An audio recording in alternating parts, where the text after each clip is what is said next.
বিসমিল্লাহির রহমানির রহিম। আলহামদুলিল্লাহ, সকল প্রশংসা সেই মহান রবের। লক্ষ্য করি দরুদ ও সালাম সেই বিশ্ব নবীর প্রতি। আজ আমরা মুর্শিদ আমিরের জন্মদিনের উপলক্ষে দিন ইসলামিক জলসা অনুষ্ঠিত হয়েছে। আর সেই জলসায় হেদায়েতি ভাই এবং বোনরা উপস্থিত হয়েছেন। এই মর্মে সবার প্রতি জানাই সালাম, আসসালামু আলাইকুম ওয়া রাহমাতুল্লাহ। আমরা আজকে যে জন্মদিন স্মরণ করে যাচ্ছি, এটা হতেছে মুর্শিদ আমিরের জন্মদিন। এটা হতেছে দুনিয়াগত জন্মদিন। তারই স্মরণেই এই দিন ইসলামিক জলসা মুর্শিদ আমিরে আদম নূর প্রকাশ করে গেছেন এবং চালু করে গেছেন। সেই সূত্রেই তাকে স্মরণে রেখেই এই দিন ইসলাম ধর্মের আলোচনা বলা এবং শোনা আমরা গুটি কয়েক ভাই উপস্থিত হয়েছি। আমরা যে জন্মদিন উপলক্ষে দিন ইসলাম ধর্মের আলোচনা এসেছি, তার ভিতরে কিছু কথা অবশ্যই তুলে ধরা উচিত। আজকে আমরা মুর্শিদ আমিরের জন্মদিন না বলে বলছি আদম নূরের জন্মদিন। আসলে এটা আমাদের অবশ্যই জ্ঞানে থাকা উচিত, বুঝে থাকা উচিত। আদম নূর কখনোই জন্মসূত্রে পৃথিবীতে কোনো মানুষের ভিতর দিয়ে আসে না। দেখেন, যদি আদম নূর জন্মসূত্রে এই পৃথিবীতে মানবের ভিতর দিয়ে যদি এসে থাকে, তাহলে কেন আমরা সেই আদম নূরকে অর্জন করার জন্য পথ নিয়েছি? আমাদের সত্যটা সত্য রূপেই প্রকাশ করা উচিত। মিথ্যা কখনোই সত্য রূপে প্রকাশ হয় না, আর কখনোই প্রকাশ করাও সম্ভব নয়। আমরা যে সত্যটা মুর্শিদ আমিরে আদম নূর থেকে জেনেছি, সেই সত্যকেই আমরা স্মরণে হিসেবে দিন ইসলাম ধর্মের যাহা সত্য, তাহা সত্য হিসেবেই আমাদের প্রকাশ করা উচিত। যারা আমরা কোরআনিক হেদায়েত নিছি, যে ভাই বোন, আসলে এই সত্যগুলোই তুলে ধরা উচিত। আরেকটি কথা, বুনি আদমে জন্ম নিয়েছি এই মানুষ, এই পৃথিবীর সকল মানুষের জন্মই হয় বুনি আদমে এবং জীব মানুষ বলা হয়। এবং বুনি আদম থেকে যাতে আদম হওয়ার জন্য ধর্মীয় একটি জনম আছে, জীব মানুষ থেকে পরম জাতে যাওয়ার জন্য একটি জনম আছে, সেটা হতেছে ধর্মীয় জনম। আমাদের এটাও অবশ্যই, যারা আমরা কোরআনিক হেদায়েত নিয়েছি, আমরা অনেকটাই এই সত্যর সহকারে আমরা জেনে থাকি এবং বুঝেও থাকি।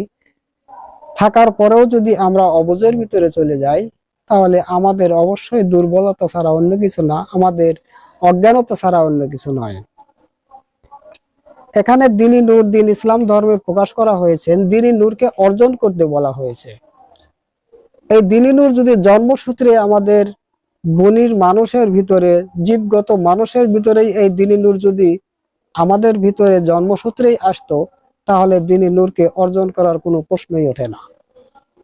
তাহলে অবশ্যই এই দ্বীন-ই নূর এবং যাকে আদম নূর হাকিকতে বলা হয়, অবশ্যই এটা অর্জনকৃত সম্পদ, আমাদেরকে অর্জনই করে নিতে হবে।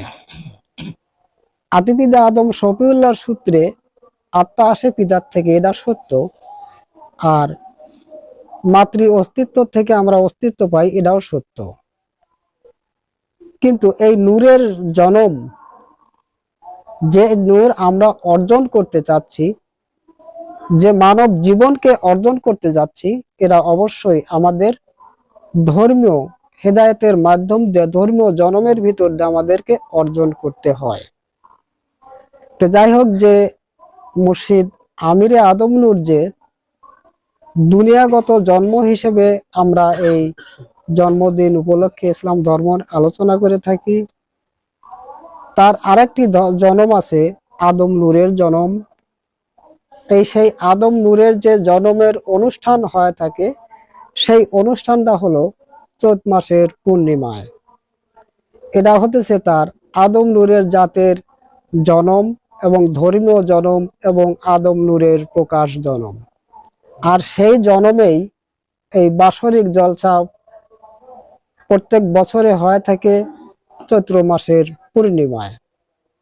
আর আমরা প্রকাশ করে যাচ্ছি এবং বলে যাচ্ছি যে আদম নূরের জন্মদিন। অবশ্যই আমাদের জ্ঞানে আসা উচিত এবং সত্যটাকে উপলব্ধি করা উচিত এবং সত্যটাকে বোঝা উচিত। তো যাই হোক, আমরা সত্যটা বুঝে শুনে সত্যটা মেনে নেব এবং সত্যটাকে মেনে আমরা নিজেরাও যাতে সত্য হতে পারি, সেই কর্মগুলো, সেই ইবাদতগুলো আমাদের অবশ্যই সংগ্রহ করতে হবে। তা পাক কোরআনের ভিতর দিয়ে এবং সেই মুর্শিদ আমিরে আদম নূর যে আলোচনা রেখেছেন তার ভিতর দিয়েও আমাদেরকে অবশ্যই সত্য হতে হবে নিষ্কর্ম এবং ইবাদতের দ্বারা। আমরা যারা বনি আদম এবং জীব মানুষ, আমরাও সেই ধর্মীয় জন্ম নিয়েছি। সেই ধর্মীয় জন্ম আমরা যেদিন নিয়েছি সেই দিনকেও বলা হয় শবে বরাত। আমরা জীব মানুষ থেকে যাতে আদম হওয়ার জন্য যে আমরা জন্ম নিয়েছি, এটা হচ্ছে ধর্মীয় জন্ম। আর সেই দিনটাকেও শবে বরাতই বলা হয়। আমরা এই ধর্মীয় জন্মের সত্যটাকে যদি অর্জন করতে পারি, সত্যের উপর যদি প্রতিষ্ঠা হতে পারি, তাহলে আমরাও কোনো এক সময় এই শবে বরাতের সত্য, সেই ধর্মীয় জন্মের পূর্ণতার সত্য, আমরাও একটা অনুষ্ঠান, সেই বছর সালে একটা অনুষ্ঠান আমরাও এটা করতে পারি। কারণ মুর্শিদ আমিরে আদম নূর নিজেও যখন সত্যকে প্রকাশ করে গেছেন এবং আমরা যারা কোরআনিক হেদায়েত নিয়েছি সবাই তারা সেই সত্য মানার ভিতর দিয়ে, জানার ভিতর দিয়ে প্রত্যেকটা সন্তানেও যে সেই সত্যগুলো প্রকাশ করতে পারবে সে অধিকারও আমাদের দিয়ে গেছেন। তো যাই হোক, আমরা যে অনুষ্ঠানগুলো আমরা করে থাকি সেই অনুষ্ঠানগুলো ভিতর দিয়ে যে আমরা হেদায়েত নিয়েছি, হেদায়েতের মূল সত্যটাই হলো আমাদেরকে যাতে আদম হয়ে আমরা পরবর্তী জীবনে ফিরে যাওয়ার জন্যেই আমরা জন্ম নিয়েছি। এই ধর্মীয় জন্ম আমরা যখন নিয়েছি সেই ধর্মীয় সত্যের উপরে, আর সেই ধর্মীয় সত্যকে মানার ভিতর দিয়ে আমরা সেই ধর্মীয় সত্য অর্জন করতে পারি। হেদায়েত নিয়েছি, সেই হেদায়েতের সত্য যাহা হুকুমত আছে, যা কোরআনের ভিতর যে হুকুমতগুলো আছে, সেই হুকুমতগুলো মানার ভিতর দিয়ে আমরা সেই হেদায়েতের সত্যটাকে অর্জন করতে পারি। কারণ এই হেদায়েতের মূল সত্য যাহা আছে, আমাদেরকে সেই মূল সত্য যে 4টা ফরজ গুণের কথা উল্লেখ করা আছে, এই 4টা ফরজ গুণের সত্যকে অর্জন করতে হবে। এই 4টা ফরজ গুণের সত্যকে অর্জন করার ভিতর দিয়ে এই 4টা ফরজ গুণের পরিচয়ে আসতে হবে। অবশ্যই এই 4টা ফরজ গুণের পরিচয়ে যে আসতে পারবে সেই হেদায়েতের মূল সত্যকে অর্জন করলো। অবশ্যই পরিচয় আমাদের দিতে হবে, যেমন মুর্শিদ আমিরে আদম নূর যে পরিচয় দিয়েছে এবং সকল মানুষের কাছে এবং সকল বিশ্বের মানুষের কাছে পরিচয় চেয়েওছেন, তাহলে আমাদেরকেও সেই পরিচয়েরই ধর্ম দিয়েছেন। আমাদেরকেও সেই পরিচয়ের ধর্ম দিয়েছেন, আমরা সেই পরিচয়ের ধর্মই নিয়েছি। আমরা সত্যই সেই পরিচয়বিহীন যদি আমরা হয়ে যাই, তাহলে অবশ্যই আমাদের জন্য দুর্ভোগ এবং জাহান্নাম ছাড়া অন্য কিছু নয়। আর যে মানুষটা এই পৃথিবীর বুকে পরিচয় দিতে পারবে, সেই মানুষটা এই পৃথিবীতেও সত্য প্রকাশ করতে পারে, এই পৃথিবীরও সকল সত্য প্রকাশের ভিতর দিয়ে সেই সত্য রূপে মানুষের কাছে সেই সত্য আহ্বান করতে পারবে। আরেকটি কথা হচ্ছে যে এই মানুষকেও দুনিয়ার বাদশাহ করতে পারে এবং আখেরাতের বাদশাহ অর্জন করতে পারে। যেমন এই মানুষ দুনিয়ার বাদশাহ, তেমনি আখেরাতের বাদশাহ হবে। আমরা যে সত্যটা নিয়েছি সেই সত্যটাকে যদি অর্জন করতে পারি, যাকে মানব সত্য বলা হয়, এই মানব সত্যকে অর্জন করার ভিতর দিয়ে, মানব সত্য প্রকাশ করার ভিতর দিয়ে পৃথিবীতে বাদশাহী করে থাকে। আবার এই মানব জীবন নিয়ে পরবর্তী জীবনে যে জান্নাতে যাবে, সেই জান্নাতেও যা সেই বাদশাহী করতে পারবে। আমরা সেই বাদশাহী জনম আমরা নিয়েছি। কোরআনিক কোরআনিক হেদায়েত যে আমরা নিয়েছি সেটা হচ্ছে বাদশাহী জনম, যে আমাদের জনম মুর্শিদ আমিরে আদম নূর দিয়েছেন। এই হুকুমতের ভিতরে যে আমাদের 5 ওয়াক্ত নামাজ এবং রোজার কথা উল্লেখ করা আছে, এই নামাজ এবং রোজা ইবাদতের ভিতরে 2টা হুকুমত।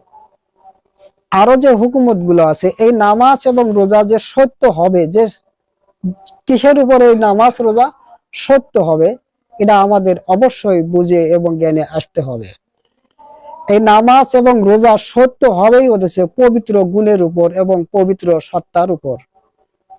আমাদের কর্মজীবনে, আমাদের যদি কর্মজীবনে পবিত্র জীবন থাকে, পবিত্র সত্তা থাকে, তাহলে সেই পবিত্র সত্তার উপরে এই নামাজ এবং রোজা প্রতিষ্ঠা হবে।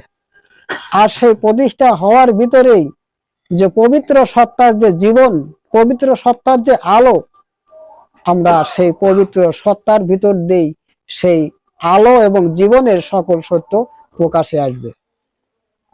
যেমন এই যে মুতমাইনের কথা বলা হয়েছে, এই মুতমাইনা হতেছে পবিত্র সত্তা, আর সেই পবিত্র সত্তা হতেছে মানব সুরতের সত্তা।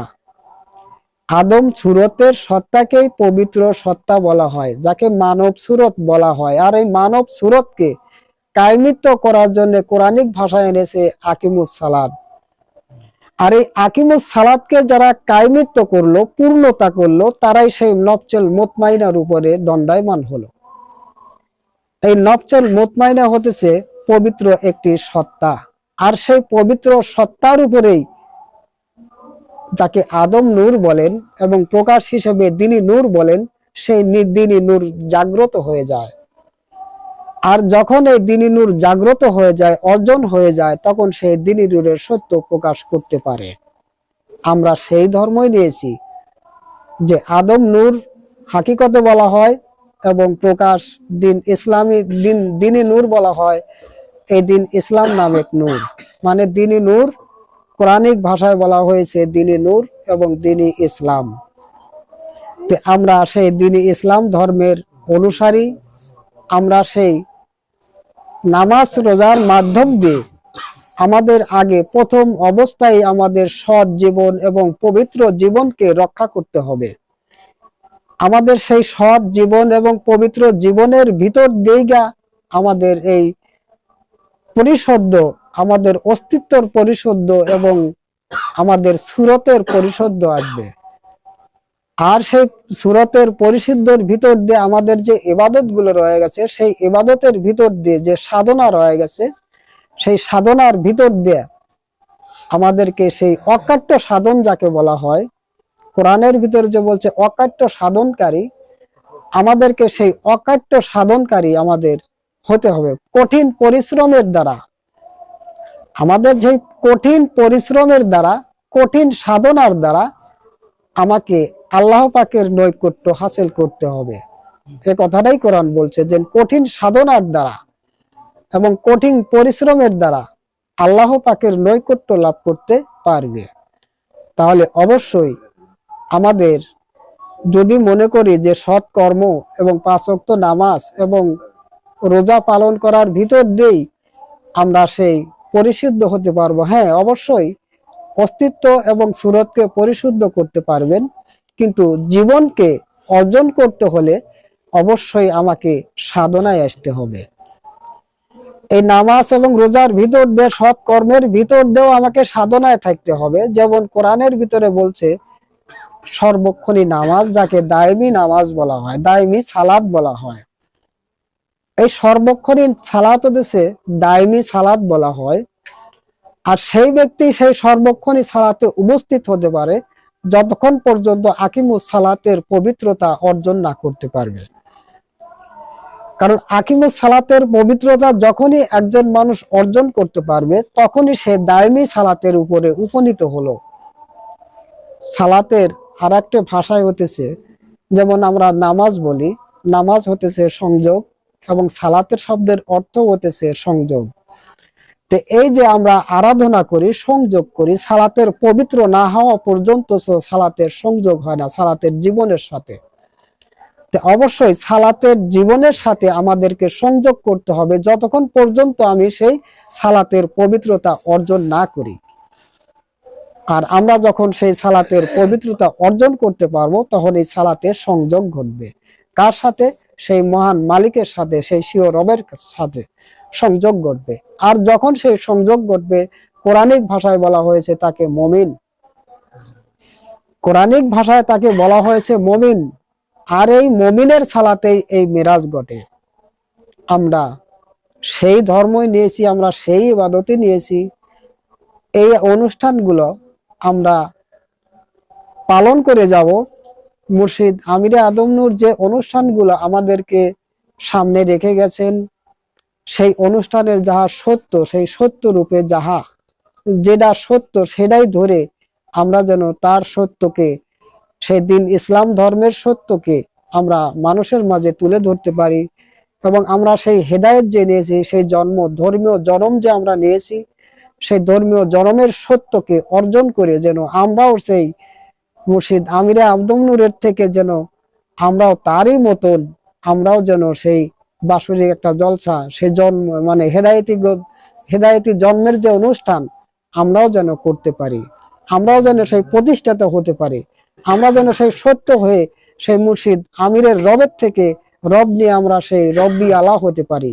আমরা যেন সেই আমিরের দিন থেকে দিন নিয়ে আমরা যেন দিনওয়ালা হয়ে থাকি। আমিরের নফসিওয়ালা হয়ে যেন আমরা নফসিওয়ালা হয়ে যেতে পারি। আমি সেই মুর্শিদ আমিরে আদম নূরের আত্মার থেকে আত্মবান হয়ে যেন আমরা মানব জন্মে ফিরে যেতে পারি। আমরা তো এই আরাধনাই করি, এই সাধনাই করি। কোরআনের যে হাকিকত, কোরআনের যে সত্য, মানব সত্যকেই অর্জন করার কথাই কোরআন বলেছেন। হাকিকত প্রকাশ হতেছে কোরআনের আয়াত, আর কোরআনের হাকিকত হতেছে মানব সত্যকে অর্জন করা। আমরা সেই মানব সত্যর পথই নিয়েছি, আমরা সেই মানবের সত্য নিয়েছি যে সত্য অর্জন করলে পারে পরবর্তী জীবনে আমরা মানব জীবন নিয়ে ফিরে যেতে পারি। যাই হোক, আমরা যেন সেই উদ্দেশ্যেই আমরা ধর্মের যে সত্যগুলো নিয়েছি, কোরআনিক হেদায়েতের নিয়েছি, হেদায়েতি জন্ম নিয়েছি, নূরের জন্ম নিয়েছি, আমরা যেন সেই নূর অর্জন করে আমরা পরবর্তী জীবনে ফিরে যেতে পারি। এই বলে আমি আমার আলোচনা এখানে রাখছি। আলহামদুলিল্লাহ রাব্বিল আলামিন। আসসালামু আলাইকুম ওয়া রাহমাতুল্লাহ।